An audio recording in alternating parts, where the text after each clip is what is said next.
We are tracking newly formed Tropical Depression 2 today in the far southern Gulf of Mexico, also known as the Bay of Campeche. Right now, max sustained winds fairly low, around 30 miles an hour. It's moving west-northwest at around 7 miles per hour. This is the same disturbance that we've been talking about for the past couple of days. Moved out of the northwestern Caribbean over the Yucatan Peninsula and now into the far southern Gulf, where it's starting to show signs of organization, especially now that we have somewhat of a well-defined center of circulation.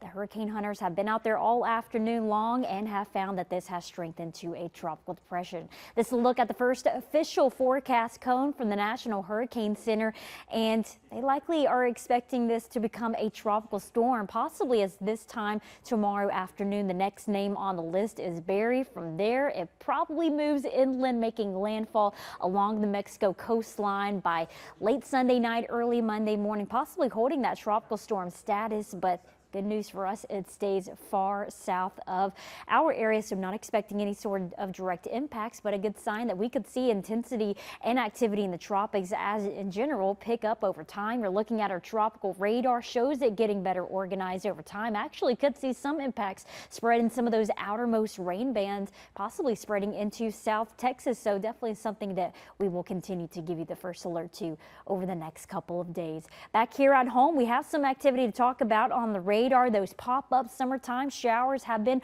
on the radar at times. Notice coverage is widely scattered and few and far between, so any rain out there is not going to be long lasting. These are the type of showers and thunderstorms that flare up with the heating of the day. They rain themselves out, but could be intense and featuring heavy rain and lightning. I'm detecting some lightning with some of the activity that's right along the counties of Newberry and Fairfield, but all in all, we're looking in pretty good shape, especially right around Lake Murray. My fingers are crossed that we can stay that way for the rest of this evening, but an additional one or two shower here or there for the next few hours can't completely be ruled out. So I do want you to pay attention to the weather. Overnight tonight will quiet things down, but future radar shows you it's going to be the same story for tomorrow afternoon. After lunchtime, more of those pop-up showers and thunderstorms will flare up, but coverage again will be widely scattered.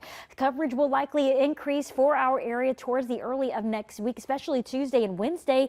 That is when a front will track in across the region, increasing our chance of rain even further.